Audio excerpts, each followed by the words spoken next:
E uma das relações que se estabelecem nessa história é, evidentemente, a questão do sedentarismo. Pois bem, curiosidades, essa foto foi tirada em pleno Congresso Brasileiro de Cardiologia em Brasília. Então vocês podem ver que divertido, né? Os cardiologistas estão muito preocupados aqui com a relação de exercício, mas simplesmente abandonar a coitadinha da escada. Acho que a gente devia até remover ela dali.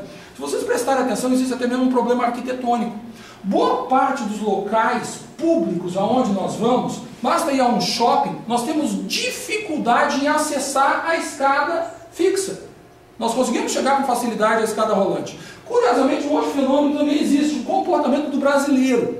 Se vocês vão para um país como a Inglaterra, na escada rolante as pessoas se colocam à direita e elas permitem que quem acessa a escada rolante pela esquerda passe caminhando ou mesmo correndo. Isso é muito comum, principalmente em metrôs e assim por diante.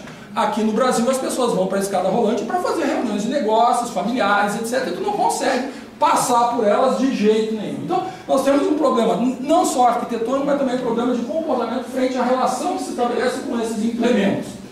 Aí a gente chega a uma equação maquiavélica, né? Envelhecimento, obesidade e sedentarismo. Desses três, só o que eu não posso fazer nada é o primeiro. Todos nós vamos envelhecer de qualquer forma. Agora, obesidade e sedentarismo, nós temos sim o que fazer. E qual é o resultado dessa equação? Cardiopatias, angiopatias, diabetes, câncer, doenças osteoarticulares e assim por diante. E isso leva a um fenômeno de 40 anos, o processo aterosclerótico. A aterosclerose não é uma doença que se processa em 1 ano, em 5 anos ou em 10 anos. É uma doença descrita por Pepine de 40 anos. Isso significa dizer que alguém que infarte aos 50 anos de idade, de certa forma, iniciou o processo aterosclerótico com 10 anos de idade, implantando estrias gordurosas e células esfumosas, progredindo para uma lesão intermediária, para um ateroma, para uma placa fibrosa e para a ruptura com, consequentemente, o infarto. Alguém olha para isso e se surpreende, mas Alvo, então tu está dizendo que eu posso já ter processo aterosclerótico? Não, eu estou afirmando que tu já tens processo aterosclerótico. Recentemente, trabalhos mostraram que existem processos ateroscleróticos precoces em fetos. Como assim? Feto? Sim. Todo o ambiente produzido, proporcionado pela mãe no processo gestacional, pode induzir, sim, processo aterosclerótico precoce em fetos. Bom, por que isso preocupa tanto? Dados do Congresso americano mostram o seguinte. De 87 até 2020, os gastos com cuidado à saúde cresceram. Na realidade, 2020 é uma projeção, 2007 é fato. Eles tendem a crescer de 235 bilhões para 1 trilhão de dólares. Essa é a projeção que existe no Congresso americano.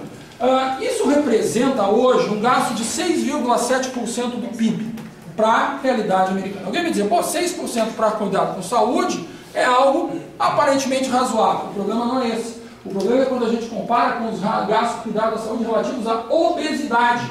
Vejam o que acontece.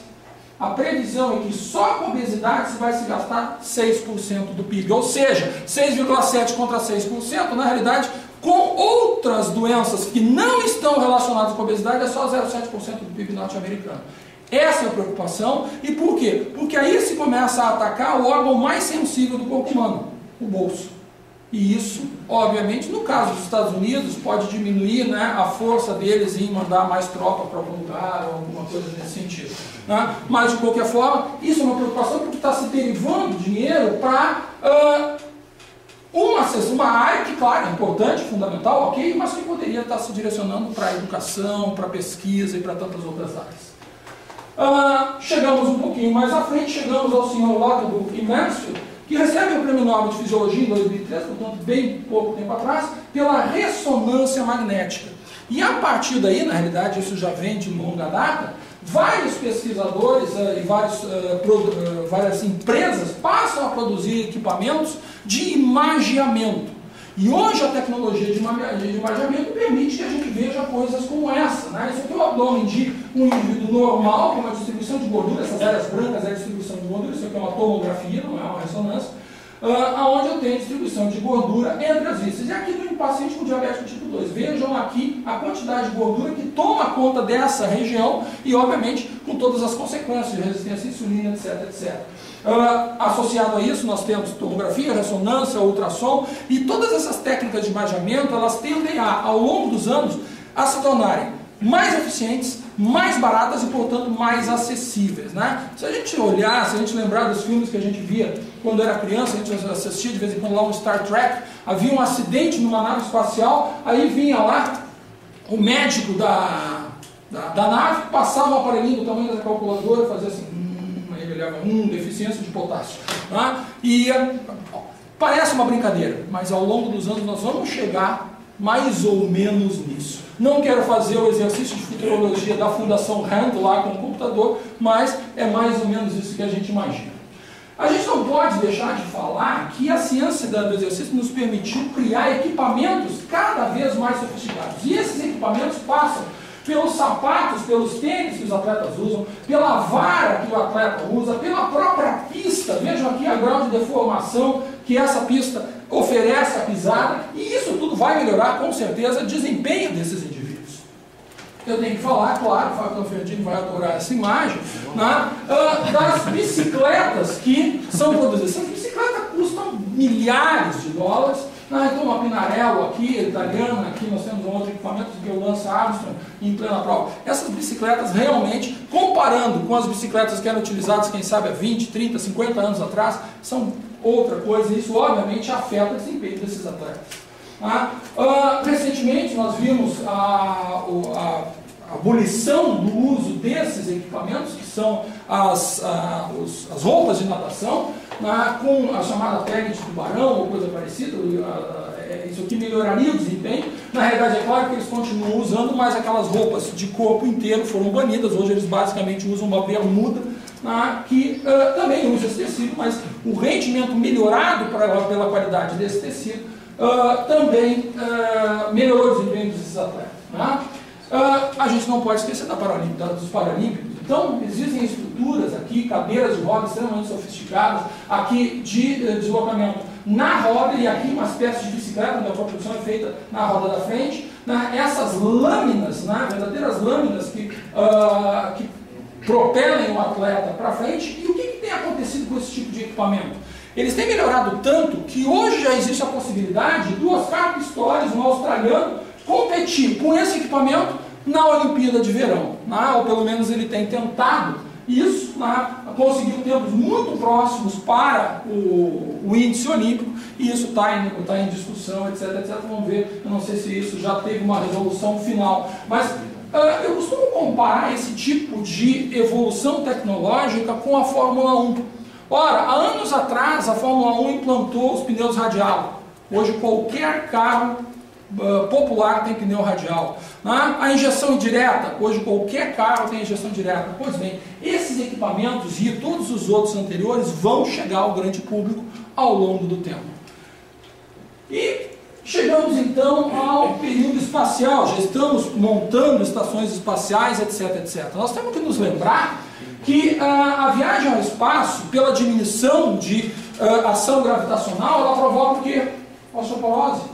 Os astronautas lá, eles perdem massa óssea. O professor Marco mostrou na sua apresentação uma situação onde eles são obrigados a fazer exercício ancorados com sistemas de tirantes. Para quê? Para produzir força, para produzir resistência muscular e gerar uma diminuição nesse processo de perda de massa óssea. Então, o conhecimento desses aspectos é fundamental se algum de nós, algum dia, quiser, quem sabe, arrumar um cargo na Estação Espacial Internacional que está sendo construída. Então nós vamos trabalhar com exercício lá e precisamos conhecer alguma coisa do que se produziu ao longo dos anos. Então, fazendo um salto no hiperespaço hoje, o que a gente pode dizer do que a gente viu e do que a gente aprendeu? O que realmente é importante de toda essa tecnologia que direta ou indiretamente favoreceu a evolução do exercício, do esporte e assim por diante? O que é importante? As pessoas. Nós temos que usar toda essa tecnologia para favorecer quem? Esses senhores, a escola, esse atleta, esse contador de necessidade especial e assim por diante. Então, encerrando a minha conferência, eu convido vocês a aplicar todo esse conhecimento aqui. E me despeço desejando a todos vocês, Godspeed, uma boa jornada. Obrigado.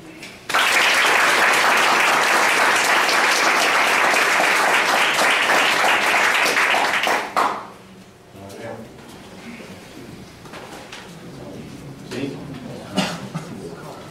Pedi uma cerveja de fone.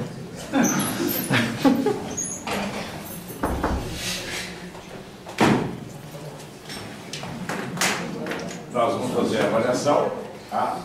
E em seguida, assim que formalizado, convidamos a todos para assistir a abertura dos envelopes, que vão então registrar as notas de todos os candidatos em todas as provas de cada um dos avaliadores.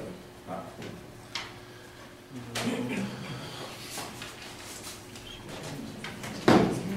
Por motivos óbvios, o senhor teve que ir ao banheiro, não sabe?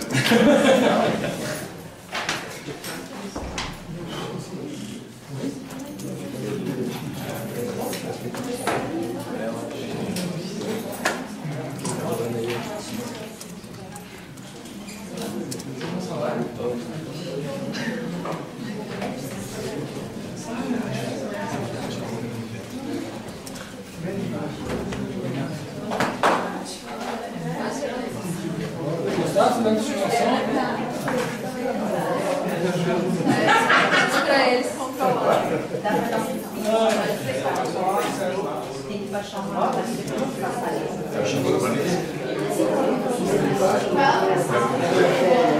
Não, ainda não. Então, uma hora.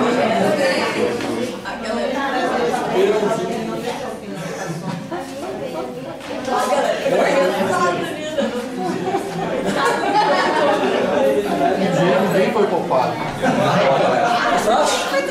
As duas foram boas. Fechado? Não, quer que eu... Referência. Eu só me interessa a referência. Ah, professor, falou de obesidade e tem gente que foi desossada praticamente. Eu mandei já faz.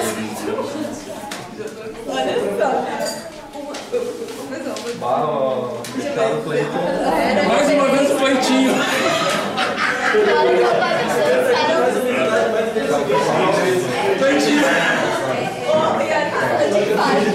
Não, pai.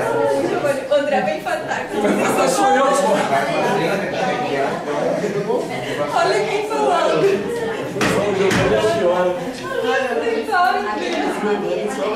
Ele falou pra te falar que perdeu o quê?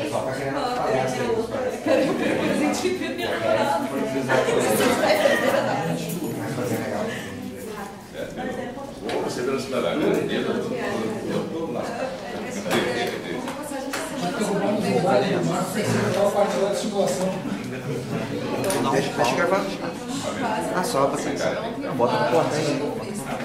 Não, deixa agora. A gente tem os geomantinhos, tem que fazer os documentos que eu vou falar. E tem que também fazer uma planilha de Excel para fazer. Já tem uma montada ou temos que montar? Segundo a secretária informou, o Socrates teria feito uma, mas ela foi verificar que foi o caso, então a gente não fez. Difícil, tá?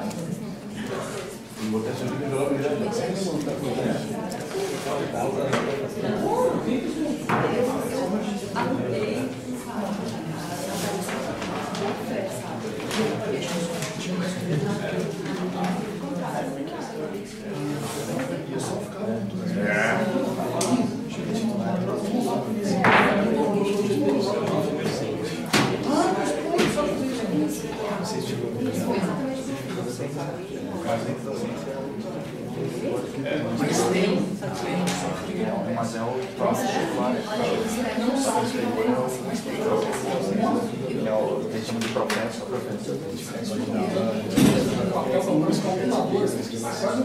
Ah, eu não sei. A única coisa que pode te passar é o Excel. O formato arredondamento. no seu celular, no seu padrão e não serve.